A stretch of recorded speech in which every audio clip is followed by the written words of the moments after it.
পুনৰ বিতৰ্কত মিৰ্জাস্থিত আবকাৰী বিভাগ তথা ৰাইজে কোৱা অদৰকাৰী বিভাগ।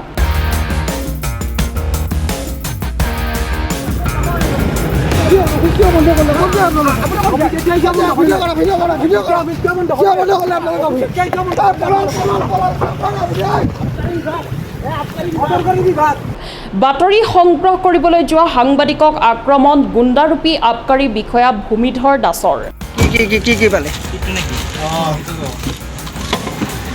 এইখন ইয়াৰ ওপৰতে মোৰ চাকাটো উঠি গৈছে গাড়ীখনৰ এইখন ঘড়ীখন ভূমিধৰ দাস তেখেতে লগে লগে কয় যে তহঁতে বিয়াৰ খাবি নেকি, ইমান জোৰেৰে গাড়ী চলাই যায়, মোক ইয়াতে মহতিয়াই থৈ যায়, মোৰ ইয়াতে আঘাতপ্ৰাপ্ত হওঁ। দক্ষিণ কামৰূপৰ অলিয়ে গলিয়ে চুলাই ব্যৱসায়ীৰ পৰা মাহিলী ধন সংগ্ৰহত ব্যস্ত হৈছে এইজন গুণ্ডাৰূপী আবকাৰী বিষয়া ভূমিধৰ দাস। বৃহস্পতিবাৰে দক্ষিণ কামৰূপৰ গড়গড়াৰ এজন চুলাই ব্যৱসায়ীৰ ঘৰত গৈ বিভিন্ন বিলাতী সুৰা জব্দ কৰাৰ লগতে এজন সুৰাসক্ত লোকক আটক কৰে। কিন্তু আশ্চৰ্যজনক বিষয় যে গোপন তথ্যৰ পম খেদি জানিব পৰা অনুসৰি মাজবাটতে গোপন বুজাবুজি কৰি সুৰাসক্ত লোকজনক এৰি দিয়ে। কথাটো সংবাদ মাধ্যমে গম পোৱাত মিৰ্জাস্থিত আবকাৰী বিভাগৰ কাৰ্যালয়ত গৈ আবকাৰী বিষয়া ভূমিধৰ দাসক সাংবাদিকে প্ৰশ্ন কৰাত সংবাদ মাধ্যমৰ পৰা বিৰত থকাৰ লগতে বিলাসী বাহনেৰে দুই সাংবাদিকক খুন্দিয়াই আঘাতপ্ৰাপ্ত কৰি পলায়ন কৰে।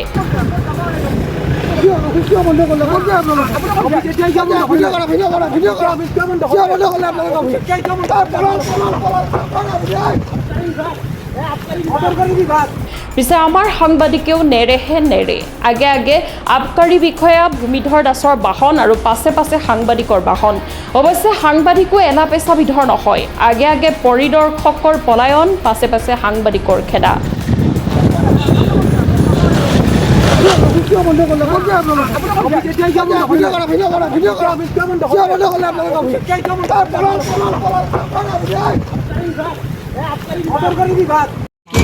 কি পালে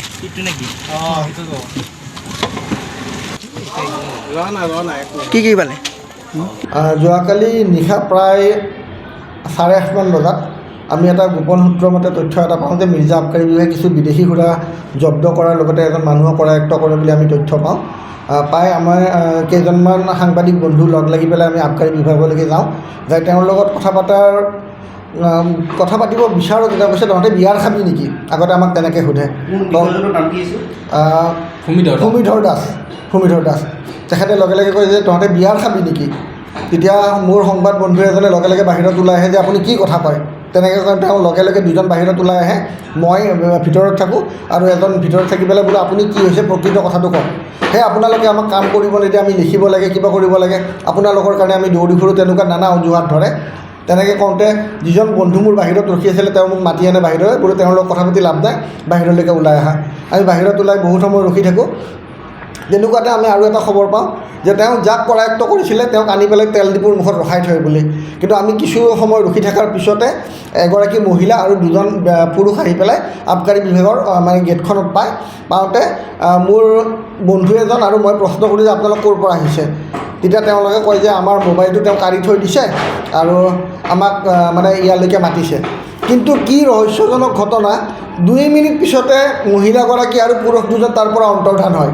কিন্তু আমি সাংবাদিক বন্ধু যিকেইজন আছিলোঁ আমি তাৰ পৰা লৰচৰ হোৱা নাছিলোঁ, আমি তাতেই ৰখি আছিলোঁ। চমৰ ভাতৃসম তেওঁ আছিলে।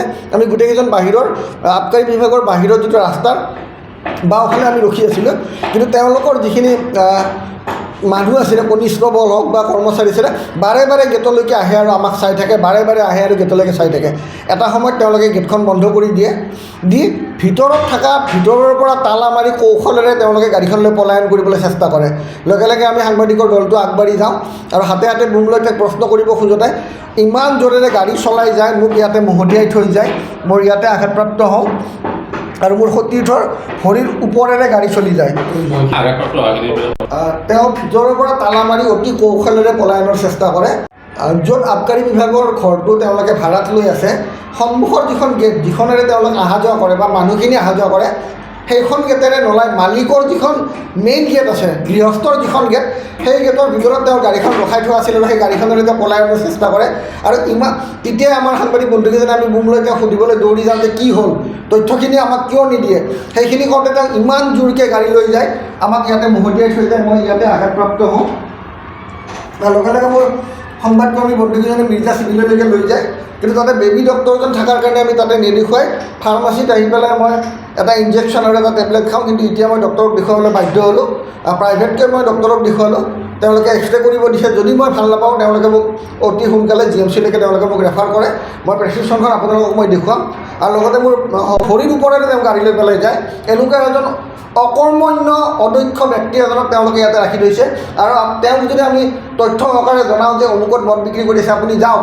তেওঁ কিন্তু নাযায় কালি সেইখিনি কথা কোৱাৰ কাৰণে তেওঁ গৰম হৈ উঠে আমাক বহুত বেয়া ব্যৱহাৰ কৰে কালি তেওঁ বাইক চলাবলৈ ক'ব খোজে নেকি যিটো আবকাৰী বিভাগৰ অফিচাৰ এটা ক'ব পাৰি সংবাদ মাধ্যমৰ ওপৰত আবকাৰী বিভাগৰ বিষয়াজনে গুণ্ডাৰাজ কৰা বুলি ক'ব পাৰি কালি যিটো ঘটনা আমাৰ লগত ঘটিছে আপোনালোকে ভিজুৱেলত দেখা পাব কেনেকৈ তেওঁ গাড়ী লৈ পলাই গৈছে কেনেকৈ আমাক মহতিয়াই গৈছিলে ইয়াৰে আগতে দাদাই ক'লে কথাখিনি আমি যেতিয়া তেখেতক মানে তেখেত যাব ওলাওঁতে আমি প্ৰশ্ন কৰিছিলোঁ বুম লৈ পেলাই তেখেতে মানে কোনো প্ৰশ্নৰ উত্তৰ নিদি পেলাই আমাক গাড়ীৰে খুন্দিয়াই পেলাই তেখেতে পলায়ন কৰে এনেকৈ তাৰ ফলত মোৰ মানে ভৰিখনৰ ওপৰেৰে গাড়ীখনৰ আগৰ চকাটো উঠি যায় আৰু এখেতৰ মানে কঁকালত অলপ আঘাত হয় এখেতৰো সেনেকৈ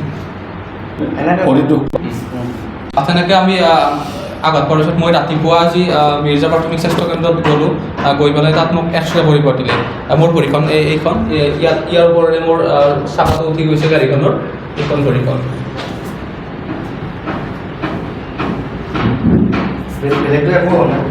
বিশেষ একো হোৱা নাই ভৰিখনত যথেষ্ট পৰিমাণে আঘাত পাইছোঁ মিৰ্জাৰ পৰা অনন্ত কলিতাৰ প্ৰতিবেদন সংবাদ লহৰ